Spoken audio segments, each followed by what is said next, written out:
അയോധ്യയിൽ രാമക്ഷേത്രത്തിൻ്റെ പണി തുടങ്ങിയാണ്. ഒരു പ്രാർത്ഥന മനസ്സിലുണ്ട്, ഇത് ലോകത്തിലെ ഏറ്റവും വലിയ തീർത്ഥാടന കേന്ദ്രമാവണേ എന്ന്. ഏതുപോലെ? മുസ്ലിങ്ങളുടെ പരിശുദ്ധ മക്ക പോലെ, ക്രൈസ്തവരുടെ വത്തിക്കാൻ പോലെ, ജെറുസലേം പോലെ.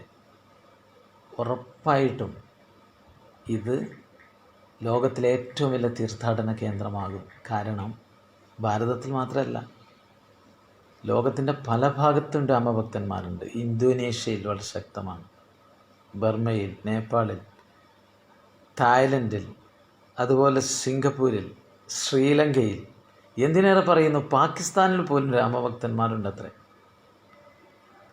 ആ മഹത്തായ ക്ഷേത്ര നിർമ്മാണത്തിൻ്റെ ശിലാസ്ഥാപന ചടങ്ങ് ദൂരദർശനിൽ പ്രദർശിപ്പിക്കും. നമുക്ക് എല്ലാവർക്കും ഒന്നിച്ചിരുന്ന് കാണാം. പക്ഷേ അതിനെതിരെ കമ്മ്യൂണിസ്റ്റ് പാർട്ടി പ്രതിഷേധിച്ചിരിക്കുന്നു. ബിനോയ് വിശ്വം പറയുന്നു അത് ദൂരദർശൻ കാണിക്കാൻ പാടില്ല. കേരളത്തിലെ കുറച്ച് മുസ്ലിം തീവ്രവാദികളുടെ കയ്യടി വാങ്ങാൻ വേണ്ടി ആയിരിക്കും പറഞ്ഞത്. പക്ഷെ നിങ്ങൾക്ക് തെറ്റിപ്പോയി. നിങ്ങൾ ചരിത്രപരമായ വിഡ്ഢിത്തം ചെയ്തിട്ടുള്ളത്. ദേശീയധാരയിൽ നിന്ന് നിങ്ങൾ പൂർണ്ണമായി ഒറ്റപ്പെടും. ബിനോയ് സഖാവെ, ക്വിറ്റ് ഇന്ത്യ സമരത്തെ ഒറ്റുകൊടുത്തതുപോലെ ഇന്ത്യ ചൈന യുദ്ധ സമയത്ത് ചൈനയുടെ പക്ഷം ചേർന്നതുപോലെ, കമ്പ്യൂട്ടറിന് എതിർത്തതുപോലെ നിങ്ങൾ ഈ ദൂരദർശന പ്രക്ഷേപം എതിർക്കുന്നു. പക്ഷെ ഞാൻ അത് പറയാൻ വേണ്ടിയിട്ടല്ല ഈ വീഡിയോയിൽ വന്നത്.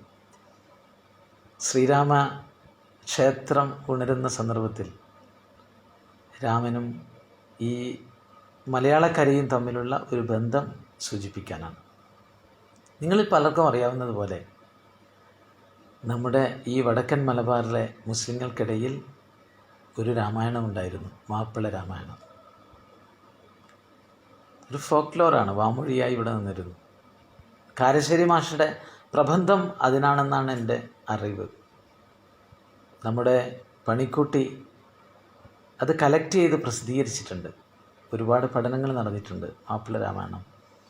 കുറേ കാലമായി കേരളത്തിൻ്റെ സാംസ്കാരിക സദസ്സുകളിലെല്ലാം പൊതുപ്രവർത്തകൻ എന്ന പാടി നടന്ന ഒരു എളിയ ഒരാളാണ് ഞാൻ. എൻ്റെ സോഷ്യൽ മീഡിയയിലെ പുതിയ സുഹൃത്തുക്കൾക്ക് വേണ്ടി വീണ്ടും പാടുകയാണ് മാപ്പിള രാമായണത്തിലെ കുറച്ച് വരികൾ. മാപ്പിള രാമായണം. പണ്ട് താടി കാരനൗലിയ പാടി വന്ന പാട്ട്, കാത്തിരുന്ന കുത്തിരുന്ന കർക്കിടക പാട്ട്. പണ്ട് താടിക്കാരനൗലിയ രാമ രാമ രാമ രാമ രാമ രാമ രാമ. ഇങ്ങനെ രാമായണം മുഴുവൻ നമ്മുടെ ഉമ്മമ്മമാർ കൊച്ചുകുട്ടികൾക്ക് പറഞ്ഞു കൊടുത്തിരുന്നു. ഇസ്ലാമിക ചരിത്രത്തിലെ ബദർ കിസ്സ യുദ്ധകഥകൾ പറഞ്ഞു കൊടുക്കുന്നത് പോലെ രാമരാവണ യുദ്ധകഥകൾ പാടിപ്പറഞ്ഞു കൊടുത്ത നാടാണ് ഈ വടക്കൻ മലബാറിലെ മുസ്ലിങ്ങളുടെ ചരിത്രം. മുസ്ലിങ്ങളും രാമനും തമ്മിൽ തർക്കമില്ല. കമ്മ്യൂണിസ്റ്റ് നിങ്ങൾ മനസ്സിലാക്കണം. അയോധ്യയിലെ ഫൈസാബാദിലെ മുസ്ലിങ്ങളും ഹിന്ദുക്കളും തമ്മിൽ ഒരിക്കലും അതിൻ്റെ പേരിൽ തർക്കിച്ചിട്ടില്ല. രാമായണം ഹിന്ദു മുസ്ലിം ഐക്യത്തിൻ്റെ, മാപ്പിള രാമായണം ഹിന്ദു മുസ്ലിം ഐക്യത്തിൻ്റെ പ്രോജ്വലമായ ഒരു പ്രതീകമാണ്. കാട്ടിൽ വെച്ച് ശൂർപ്പണഖ രാമനെ കാണുന്നു. സുന്ദരനായ മര്യാദാ പുരുഷോത്തമനായ രാമനെ കണ്ട് പ്രണയം തോന്നുക.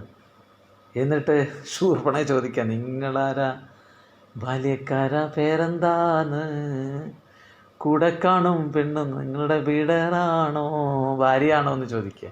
അപ്പോൾ രാമൻ പറയാ, കോസടി നാട് കുശലടി നാട് ബാപ്പ നാട്, കാട്ടിൽ വന്നതിന് കാരണമുണ്ട് നീയാരുമ്മ എന്ന് രാമൻ ഇങ്ങനെ രാമായണ കഥകൾ മുഴുവൻ കൊച്ചുകുട്ടികൾക്ക് പറഞ്ഞു കൊടുക്കുന്ന ഉജ്ജ്വലമായ മതസൗഹാർദ്ദത്തിൻ്റെ ചിഹ്നമാണ് മാപ്പിള രാമായണം.